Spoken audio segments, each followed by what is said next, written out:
Video editing এর সময় আমরা টেক্সট এফেক্টের উপরে অতটা জোর দেই না, কিন্তু তোমার একটা নর্মাল ভিডিও কন্টেন্ট প্রো লেভেলের ভিডিও কন্টেন্ট তখনই পরিণত হবে যখন তুমি টেক্সট এফেক্টটা সিনেমেটিক টেক্সট এফেক্ট দিবে। এবার বলবে সিনেমেটিক টেক্সট এফেক্ট দিতে গেলে আমাদেরকে হয় পিসি বা ল্যাপটপ ইউজ করতে হবে, প্রিমিয়াম প্রোর মতো ভিডিও এডিটিং অ্যাপস ইউজ করতে হবে।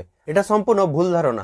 তুমি তোমার মোবাইলে যে ফ্রি এডিটিং যে অ্যাপসগুলো রয়েছে যেমন ভিএন, কাইনমাস্টার, ক্যাপকাট, তো বিভিন্ন এই mobile version video editing apps দিয়েই তুমি সিনেমেটিক টেক্সট এফেক্ট ক্রিয়েট করতে পারবে। আমরা টেক্সট এফেক্ট ক্রিয়েট করার সময় ভিডিও এডিটিং এর যে টুলসগুলো রয়েছে সেইগুলোর উপরেই শুধু নির্ভর করি, কিন্তু আজকের দিনে যা কম্পিটিশন রয়েছে ইউটিউবে তা তোমাকে সম্পূর্ণ ইউনিক করতে হবে, শুধু টুলসের উপরে নির্ভর করলে চলবে না। এবং আজকের যে টেক্সট এফেক্টটা আমি তোমাদেরকে দেখাবো, প্রথমে একটা প্রো লেভেলে এডিটিং দেখাবো, তারপর সেটাকে অ্যাডভান্স লেভেলে কিভাবে নিয়ে যেতে হয় সেটাও তোমাদেরকে দেখাবো। তো ভিডিও ইন্টারেস্টিং হতে চলেছে, ভিডিওটা ভালো লাগলে অবশ্যই সাবস্ক্রাইব করবে। আমি প্রথমে ভিএন অ্যাপ্লিকেশনটা ওপেন করে নিয়েছি, এখানে একটা গ্রিন স্ক্রিন নিয়েছি।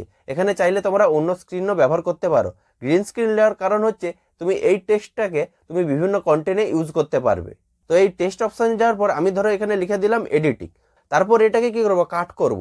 তো ছোট ছোট পার্টে এখানে কাট করব। কাট করে দেওয়ার পর তারপর একটু সরাবো লাইন বারটাকে, তারপর আবার কাট করব, তারপর আবার সরাবো। আলটিমেটলি এই যে টেক্সটটা রয়েছে এখানে মাঝে মাঝে আমাদেরকে গ্যাপ ক্রিয়েট করতে হবে, এবং যতটা পারবে ছোট গ্যাপ বা বড় গ্যাপ সেটা তোমাদের মর্জি অনুযায়ী তোমরা করতে পারবে। অ্যাকচুয়ালি তোমরা এফেক্টটা কিরকম ক্রিয়েট করতে চাচ্ছ। দেখতে পাচ্ছ কাটা হয়ে গেছে এবং আমি গ্যাপ ক্রিয়েট করেছি, মানে কাটার পর একটু করে সরিয়ে দিয়েছি, যতটা আমার দরকার আমি ততটাই গ্যাপ রেখেছি। তারপর এটাকে আমি এক্সপোর্ট করে নেব। তো আগের ভিডিওটা আমি এক্সপোর্ট করে নেওয়ার পর আমি নতুন করে একটা ব্ল্যাক স্ক্রিন নিয়েছি যাতে তোমাদেরকে টেক্সট এফেক্টটা ভালো করে বোঝাতে পারি। তারপর এই আগের ভিডিওটা আমি উপরে ওভারলেতে নিয়ে নেবো। এই যে দেখো ইনপুট করে নিয়েছি। করে নেওয়ার পর এখানে আমি পুরো ফুল স্ক্রিনটা করে নেব। তারপর নেক্সট কাজ হচ্ছে এই যে সবুজটাকে রিমুভ করতে হবে। এর জন্য আমরা কি করবো, নিচের দিকে এই যে ক্রোমা কি রয়েছে, ক্রোমা কি অপশানে চলে যাব। ক্রোমা কিতে অপশানে যাওয়ার পর এখানে সবুজের উপরে ট্যাপ করলে এই যে গোল সার্কেলটা আছে তো অটোমেটিক চলে যাবে, এবং স্প্লিটটাকে পুরো 0 করে দিতে হবে, এবং ইন্টেন্সিটিটা তোমাদের অ্যাডজাস্ট একটু করে নেবে। তো আমি অ্যাডজাস্ট করে নিয়েছি, মোটামুটি এরকম এভারেজ এসেছে। তো ঠিক করে দেওয়ার পর এটাকে আবার প্লে করে দেখাবো। দেখো প্লে করতে এরকম একটা এফেক্ট ক্রিয়েট হয়েছে, এবং এই এফেক্টটা কিন্তু টুলসে তুমি সহজে পাবে না, এবং এখানে এই এফেক্টটা তুমি তোমার মর্জি অনুযায়ী তুমি সেরকম কন্ট্রোল করতে পারবে। তারপর এই এফেক্টটা তো ক্রিয়েট হয়ে গেছে, তো এটাকে অ্যাডভান্স লেভেলে নিয়ে যাওয়ার জন্য আমরা এখানে মাস্কিং ইউজ করব। তো তার জন্য আমরা এই মাস অপশানে চলে যাব। যাওয়ার পর মাসের এই টুলসটা আমরা আজকে নেব।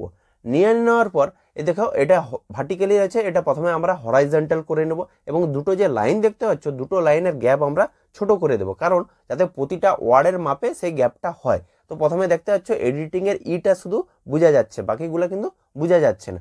তো এরকম ভাবে তোমাদেরকে সেই গ্যাপটা অ্যাডজাস্ট করে নিতে হবে। তারপরে প্রথমে স্টার্টিং পয়েন্টে এই যে কি ফ্রেম একটা অপশন দেখতে হবে, তো এখানে আমরা ট্যাপ করে দেবো, অর্থাৎ কি ফ্রেম লক হয়ে গেল। তো কিছুটা এগিয়ে যাওয়ার পর এখানে আমরাও কিন্তু কি ফ্রেম অ্যাড করব। তার জন্য এই যে পয়েন্টারটা রয়েছে, পয়েন্টারটাকে টেনে পুরো এডিটিং এর যে শেষ এন্ডের পজিশনে এখানে আমরা রেখে দেবো। ফলে কি হয়, পুরো ওয়ার্ডটা দেখো আস্তে আস্তে আস্তে করে একটা একটা করে কিন্তু দেখানোর আমরা চেষ্টা করছি। তারপর কিছুটা এগিয়ে যেয়ে এখানে আরো একটা কি ফ্রেম অ্যাড করব, যে এই পয়েন্টারটা আছে এটা মানে এডিটিং যে লেখাটা রয়েছে পুরোটা দেখানোর চেষ্টা করবো। দেখো প্রথমে আস্তে আস্তে একটা একটা ওয়ার্ড দেখানোর চেষ্টা করবো, তারপর পিছন দিক দিয়ে পুরো এডিটিং লেখাটা হয়ে আসবে। তাহলে তার জন্য এই পয়েন্টারটাকে আমরা এই পাশে নিয়ে চলে আসছি, এবং কি ফ্রেমও আমার অ্যাড হয়ে গেছে, এবং বাকি যে পোর্শনটা পড়ে আছে তো সেটা তোমার এমনি যে এফেক্ট রয়েছে সেটা দেখানোর জন্য। তাহলে কি হয়, আমাদের ভালো একটা এফেক্ট তৈরি হবে। তাহলে আমরা এখানে কি ফ্রেম ইউজ করলাম, প্রথমে স্টার্টিং পয়েন্টে প্রতিটা ওয়ার্ড দেখানোর জন্য প্রথম থেকে সেকেন্ড নম্বর যে কি ওয়ার্ড সেটা হচ্ছে কাজ হচ্ছে প্রতিটা ওয়ার্ডকে দেখানোর জন্য। তারপরে দ্বিতীয় নম্বর কি ফ্রেম থেকে তৃতীয় নম্বর কি ফ্রেম যে রয়েছে সেটার কাজ হচ্ছে তোমাদেরকে পিছন দিক থেকে পুরো ওয়ার্ডগুলা দেখাবো, মানে এডিটিংটা পুরোটা দেখাবো। তারপরে যে লাস্ট যেটা রয়েছে সেখানে কোনো কি ফ্রেম অ্যাড করিনি, সেটা নর্মাল যে আগের যে এফেক্ট তো সেটাই দেখানো হবে। এরপর আমরা মিউজিক অ্যাড করব, তার জন্য এই মিউজিক অপশানে চলে যাব। যাওয়ার পর এখানে বিভিন্ন রকম মিউজিক আছে, তো আমি একটা মিউজিক এখানে নিয়ে নিচ্ছি। নিয়ে নেওয়ার পর তো ফাইনালি এখানে আমার এডিটিং কমপ্লিট। এবার আমি তোমাদেরকে এডিটিংটা প্লে করে দেখাচ্ছি।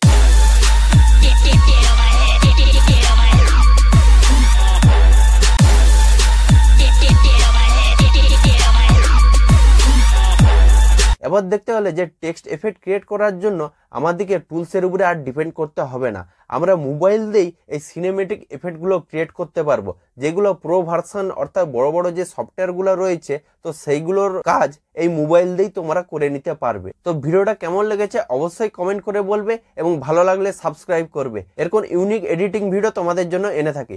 চলো দেখা হচ্ছে পরবর্তী ভিডিও।